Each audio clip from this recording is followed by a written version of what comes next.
Olá, sejam todos bem-vindos ao nosso canal.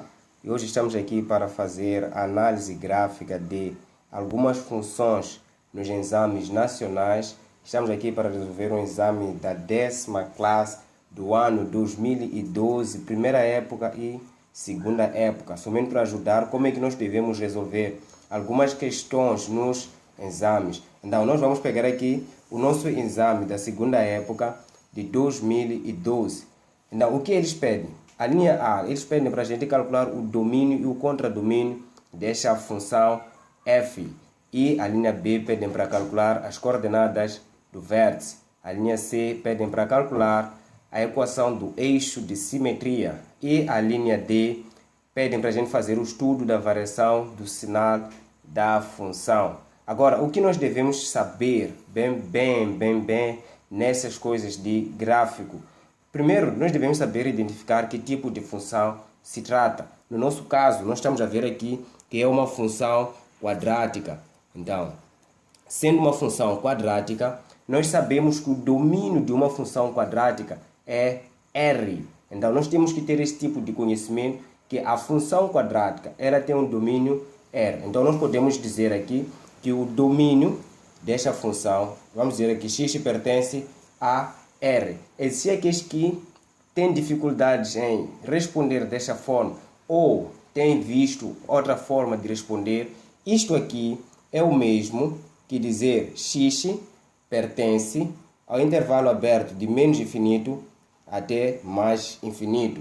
Então, nós podemos dizer que o domínio é R, assim como nós podemos dizer que o domínio é x pertencente aos valores desde o menos infinito até o mais infinito. Agora, qual é o contradomínio? Contradomínio já é um bocadinho especial. Contradomínio nós queremos saber os valores de y, assim como os valores de x no domínio. Então, queremos saber o valor do y que estão ocupados. Então, se nós traçarmos retas paralelas ao eixo das abscissas, nós notaremos que aqui na parte negativa do y, os valores estão ocupados.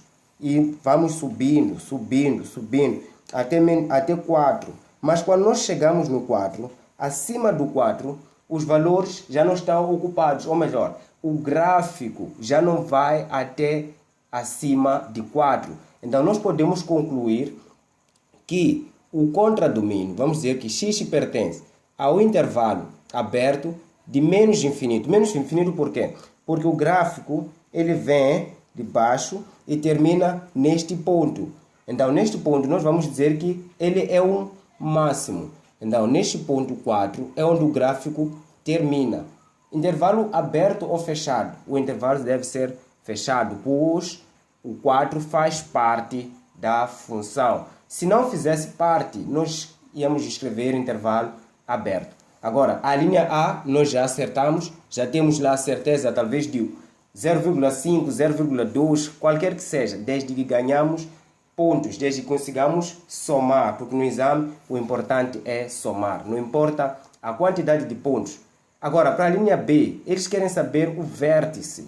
Como é que nós vamos determinar o vértice? Ou o que é um vértice? Se nós formos a olhar aqui no nosso gráfico, nós estamos a ver que o gráfico ele vem subindo. Então, desde esta parte, ele é crescente. Mas quando chega neste ponto, no ponto 4, ele muda de sentido. Então, onde o gráfico muda de monotonia ou muda de sentido, nós vamos chamar vértice. Então, neste ponto, nós temos uma coordenada aqui no x e temos outra coordenada aqui no y. Então, vamos escrever aqui vértice.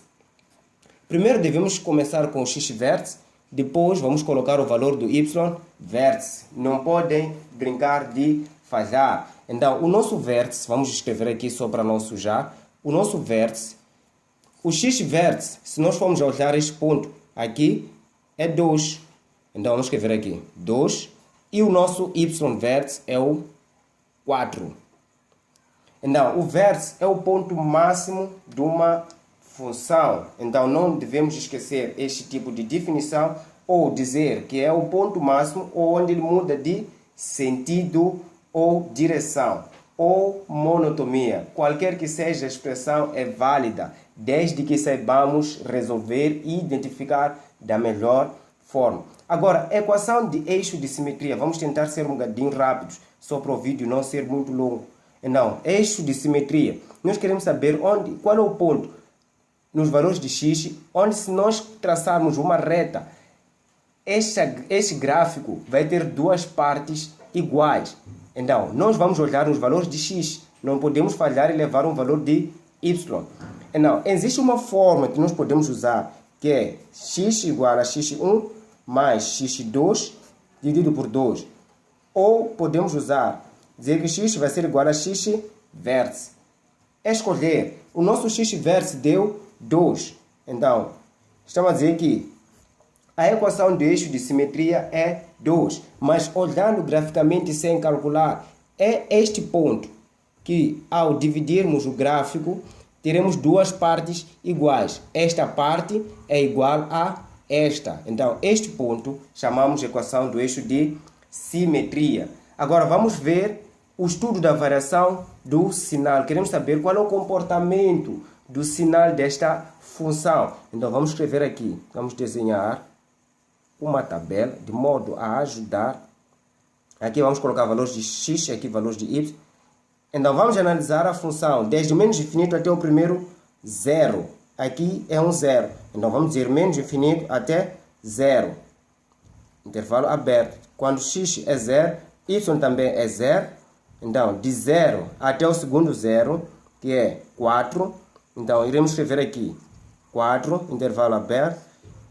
Quando x é 4, y é 0. E vamos analisar de 4 até mais infinito, aberto. Agora, vamos analisar como é que a função é.